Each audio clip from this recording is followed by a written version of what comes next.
How's your day going? We're at Friday already. So today is Friday Reads, and I've got a few books. Not too many this week. It's been a busy week, but I managed to finish some. So the first one was actually quite a surprise. Well, a lot of them were quite a surprise, to be honest. But the first one was Apple Pie Promises by Suzanne Ash. And this one is about Tessa, who moves into her late aunt's home. And her aunt, I guess, was quite a baker. And she really wants to honor her aunt by entering a pie in the pie contest, the Harvest Festival pie contest. So she's hopeless to begin with. She doesn't know what to do, how to make a crust. She burns everything. She's a hot mess. And so she ends up meeting a store owner there. He's very grumpy, but his name is Hale. And he's grumpy because he's lost his mother and he used to bake with her. But something about Tess kind of pulls him in, and he decides to try and help her. So they end up developing a relationship as he's trying to teach her how to cook. So it was very sweet, lovely, just a really nice read. Good for, kind of the beginning of fall, I guess, since it's talking about apples and things. And yeah, I really enjoyed it, and I would give it a 4 out of 5. So the next one, and that Apple Pie Promises is also the first book in the Alphabet Sweetheart series. So I don't know what the other ones are. I haven't checked into that, but you might want to. So the next one was also quite a surprise. It was called Never Kiss a Werebunny. So it's the first in the Magical Midlife Malfunction series. And this one was about, they don't tell me the name, and I have forgotten it already. So anyway, it was about this woman who goes with her children to kind of a festival, and there's a little petting zoo there and a little bunny. And so the woman picks up the bunny, and the girls are petting it, and the girls dare her to kiss it. So she does. She kisses the bunny. And that's fine. And then she gets home and she turns into a bunny. And so it's all about her escapades, trying to figure out what's going on. And, was that a dream, or did I really turn into a bunny? And it also involves her handsome neighbor who she talks to mostly across the fence. And so it's, again, it's a sweet romance and a sweet book in general. My only, I guess, problem with it is the fact that a werebunny to me would be a werewolf type bunny.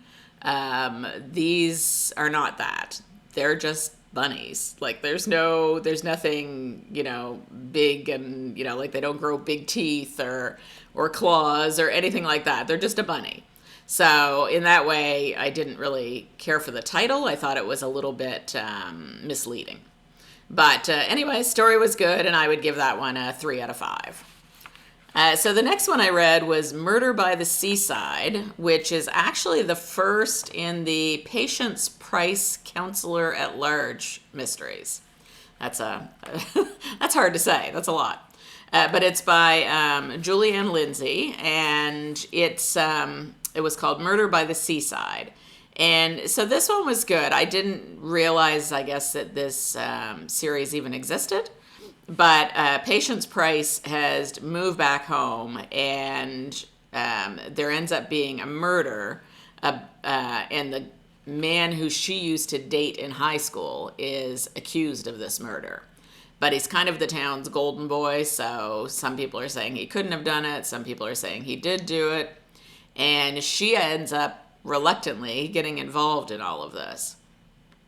So as the investigation goes on, she starts to, of course, receive threats and things start to escalate. And she used to work for the FBI in HR. And so she has a few contacts there. And she calls a very tall, handsome one of those contacts to come help her. And things go from there. So I thought that one was really good, too.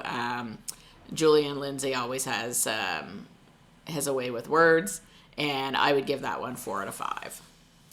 And then the last one was I finished up a book that Wonderful Husband and I were reading, and we were reading it for quite some time. It was a fairly long book, and at bedtime we can't read very long, I mean, you start to get sleepy. But this was the first in the Farseer trilogy, which is a fantasy trilogy, and it was called The Assassin's Apprentice. So it's actually 25 years old.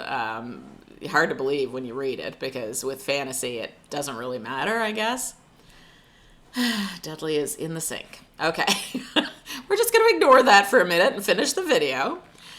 So it's about Fitz, who ends up being left at the castle because his father is actually the prince there, and his mother is not. She's not royalty or anything. The prince had an affair with her, and Fitz is the result. So the grandfather leaves Fitz there and says that the prince has to take care of him. That's his duty. So the prince doesn't take care of him. The prince ends up abdicating and leaving Fitz in the care of the stable master, Burrick. And so this is about Fitz growing up, all the things that happened to him in the castle, the training that he ends up receiving, the way that the king receives him, some of the skills that he has that he starts to develop. Some people say they thought it was slow. I didn't find it that way. I mean, there isn't a lot of fighting action in it, but a lot of character development, and I thought it was so well done. And we've already moved into the second in the trilogy because we were, interested in seeing what happens with this in this world and with this man. And yeah, really enjoyed it. And he turns out to become kind of the key to the survival of the kingdom. So it's all been great. So I would give that one a 4 out of 5, just because it is long, and there were a couple of spots, not many, but a couple of spots where I just wanted them to kind of, I guess, get to the action a little bit, or at least move along the plot a little quicker. But they were few and far between, so I almost feel bad giving it a 4 because it was so close to 5. But we're going to say 4 on that one. So that's what I read this week. So pretty good week. I'm working on some now. I've got an arc for Book Sirens that I'm reading right now. I can't remember the name of it, but it's going well so far. And then I'm listening to The Memory Collectors, which has also been good so far. And then Wonderful Husband and I have moved into the second in the trilogy, and there's probably more in there somewhere, but that's what's going on. So I'm going to work on some of those over the weekend, and I hope whatever you're doing on the weekend that you have a great weekend, and hopefully the weather is the way you want it. I won't say sunny, because here in Nova Scotia we really need a lot of rain, so we're kind of hoping for rain. Some other places might be hoping for sun, so all depends on what you need. All right, hope you have a great day, friends. Bye-bye.